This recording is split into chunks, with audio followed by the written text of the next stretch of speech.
Thank you.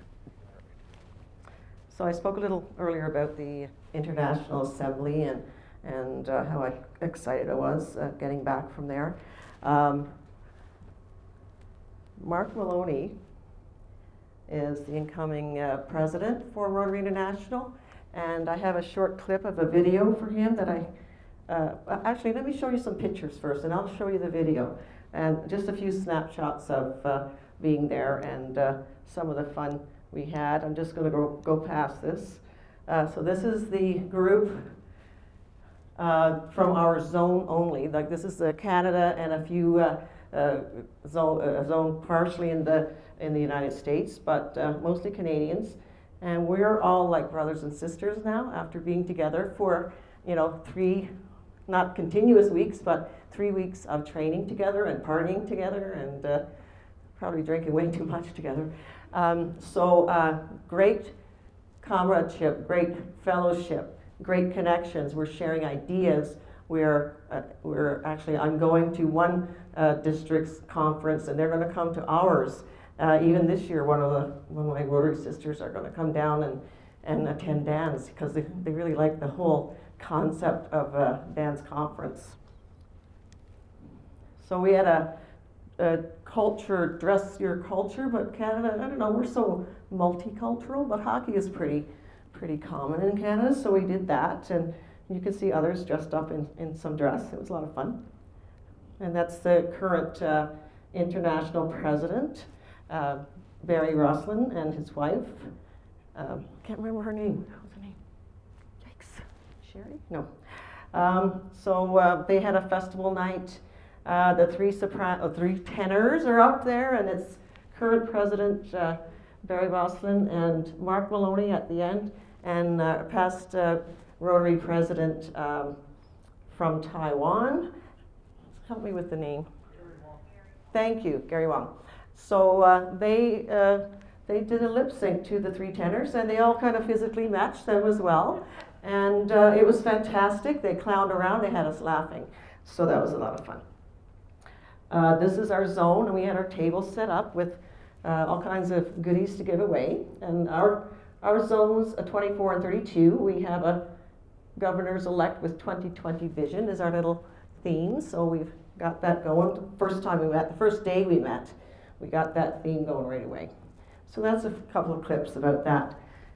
So just bear with me a second. I'm going to go into this video. Good morning, everyone. Welcome to San Diego and this 2019 Rotary International Assembly. Did you have a good trip to San Diego? Great. I know many people complain about traveling, and especially about air travel, but I have always loved to travel. Whether it is a train, a plane, a car, or a boat, I love going places. I love the sense of excitement and new possibilities, the chance to see things I have not seen, and to meet people I have not met. You never know what is going to happen once you pack your suitcase and walk out the front door, which can be a good thing or not. A couple of months ago, my wife, Gay, and I had one of those travel experiences that would strain the optimism of even the most cheerful traveler, and that would be me. We found ourselves at an airport that we were not scheduled to be. On a day we had not planned still to be traveling, having woken up at a hotel that morning that we had never heard of the night before. It was one of those days. But every journey is what you make of it.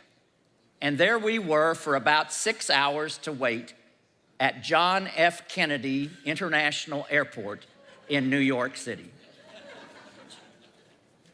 It is a busy airport with about 60 million passengers every year. Passengers fly in and out on more than 90 airlines to most of the world's countries. For many, it is the gateway to the United States. So you see all types of people there. As we waited, I said to Gay, why don't we take a walk and people watch? And we did. We went all the way from one end of the terminal to the other and back again. We got our steps that day. Looking at every gate, every destination, every group of people waiting for their flight. Sometimes you did not even need to look at the departure board to know where the flight was going. Those people were clearly heading to Taipei, or to Moscow, to Cape Town, or to Istanbul. Each gate was its own island of humanity. When we walked down the center of the concourse, we were in New York City, moving along with everyone in one river. But when you veered off into those seats, you left that current and landed on an island. You were already in Buenos Aires, or Paris, or Tel Aviv. As we started our walk, the thought had come to me, all of these different people, all of these different countries, all in one place. This is like Rotary.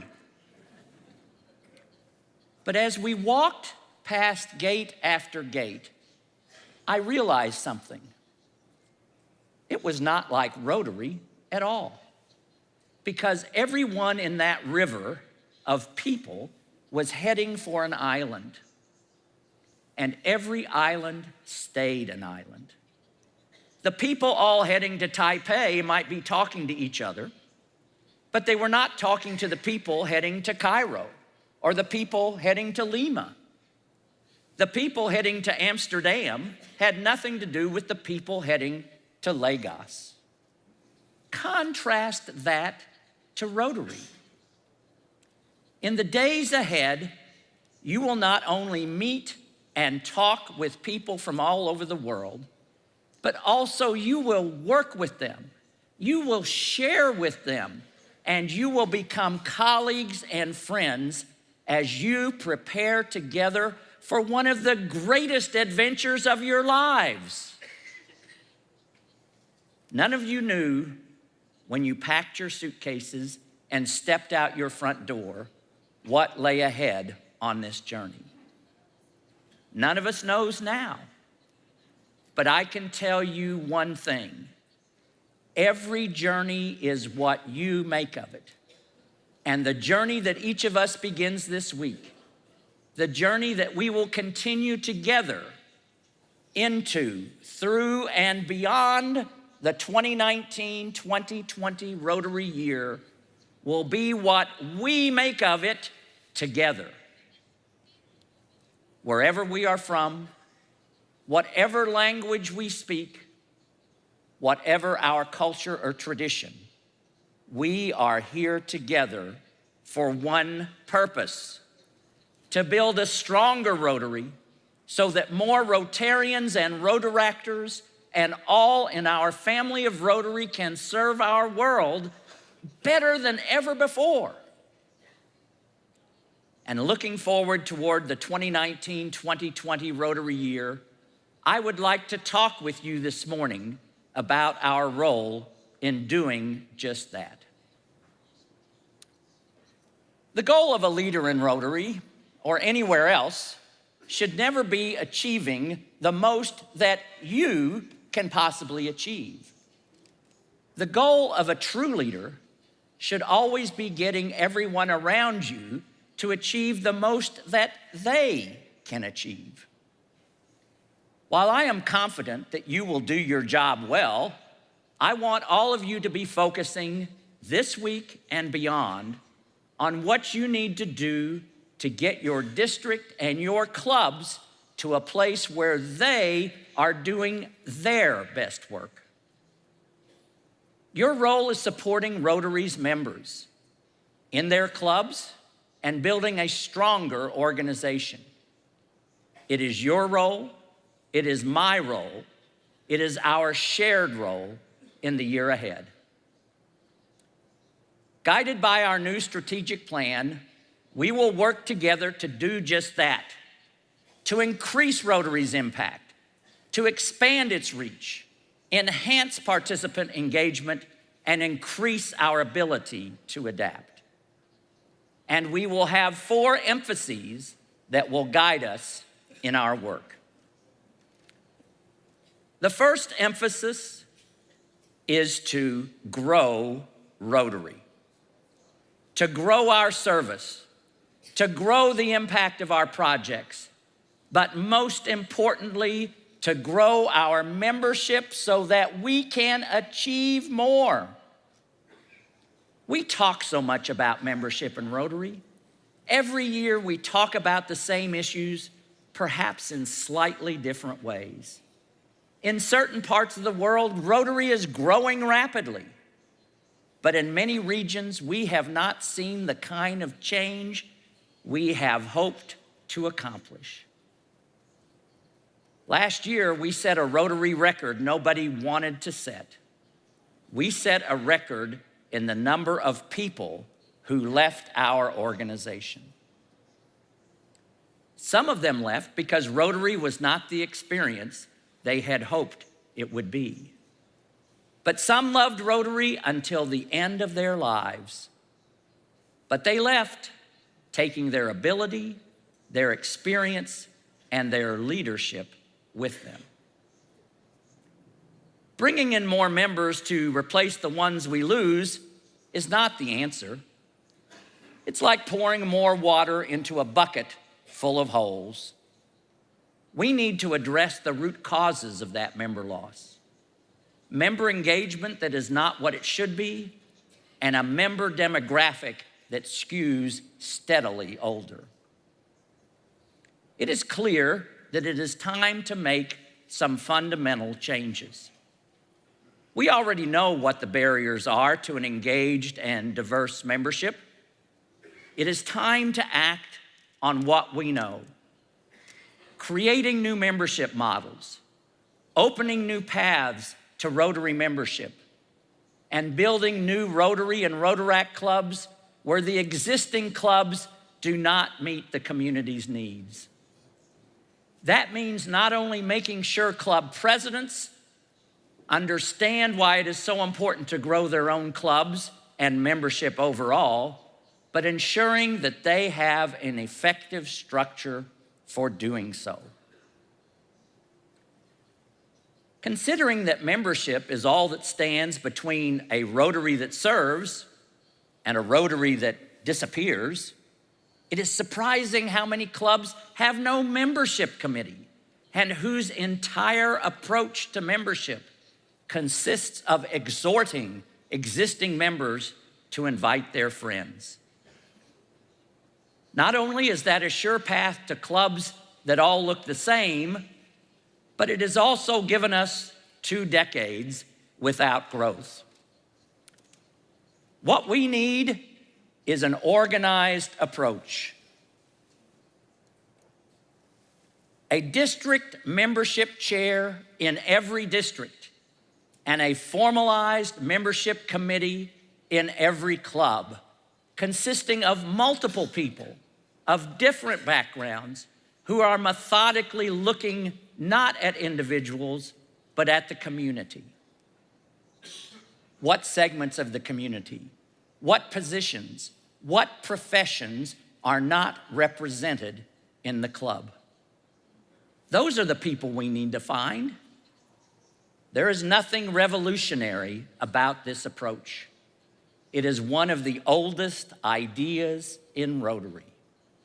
It is called the classification system. It has worked for 113 years, and we need to rediscover it and use it.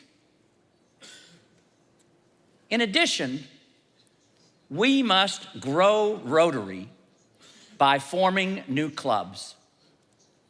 We need to form new clubs, not just where Rotary does not already exist, but in communities where Rotary is thriving. We need to start new model clubs offering alternative meeting experiences and service opportunities. And remember, forming new Rotary clubs is the distinct responsibility of the district governor and the district. The second emphasis for our next year is even closer to home than our clubs. It is our families.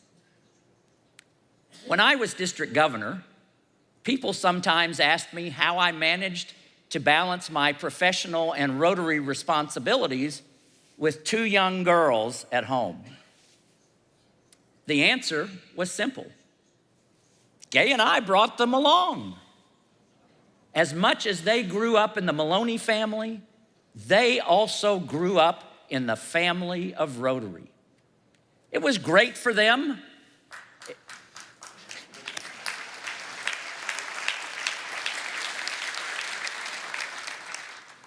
Thank you. It was great for them. It was great for all of us. And it was also great for Rotary because it meant that we did not have to choose between my club and our children. We should never, ever expect our members to make that choice. We need to foster a culture where Rotary does not compete with the family, but rather complements it.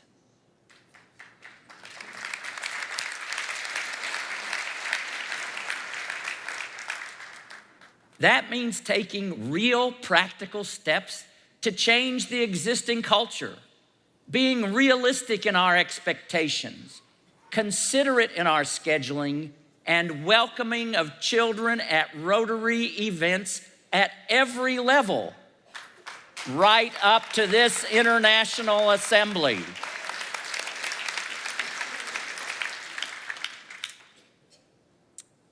We cannot change our demographic in Rotary if we ignore the daily realities of the very demographic we most need to attract. Community-minded younger professionals. We need to meet them right where they are at their stage of life and welcome them.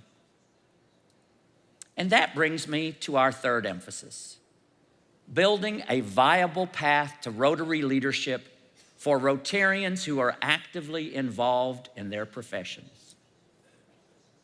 The job of club president should never be seen as a time commitment too great for a busy professional to consider. The job of district governor should not come with the expectation that you must retire from your paying job first.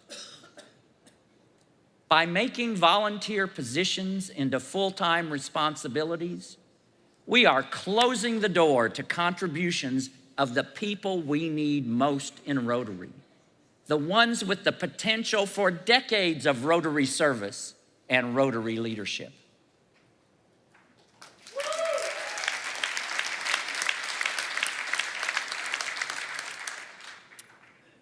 The Rotary ladder should not be so hard to climb, and it does not have to be. We can make it easier. So many of the barriers to Rotary leadership are barriers we ourselves built, with expectations tailored to a different time and a different generation. It is time to adapt, to change our culture, and to convey the message that you can be a great district governor without visiting every club individually, and a great club president without doing everything yourself.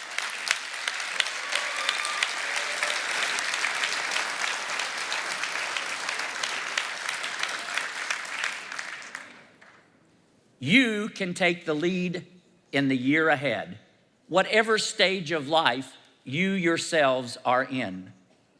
Begin to change the culture of leadership in your own districts. The three emphases I have just presented all focus on the internal health of our organization, the structure and functions that will allow us to grow Rotary. But Rotary does not exist in isolation from its communities. Rotary lives in the world it serves, and it serves to unite that world. That is why our fourth emphasis will be a focus on Rotary's historic and enduring relationship with the United Nations. In 2020,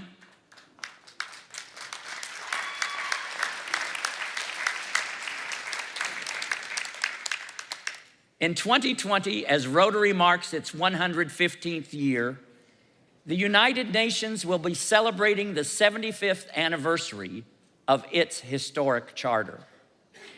It will be a time for us to celebrate our partnership as well, with a series of planned presidential conferences around the world and a focus on the sustainable development goals that Rotary does so much to support.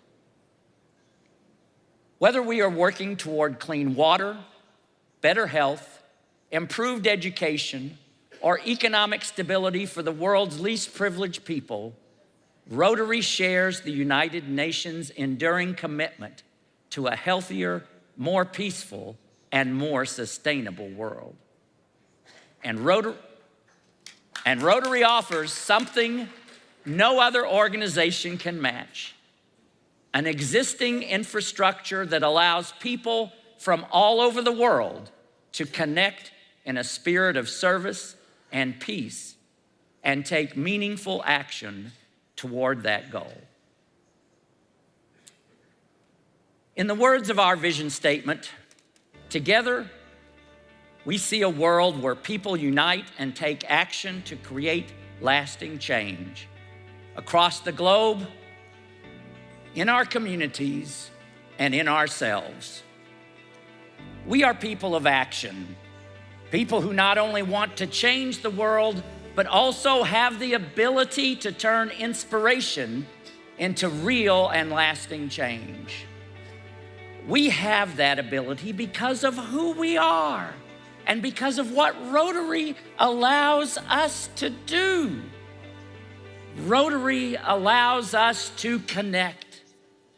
It allows us to connect with each other in deep and meaningful ways across our differences.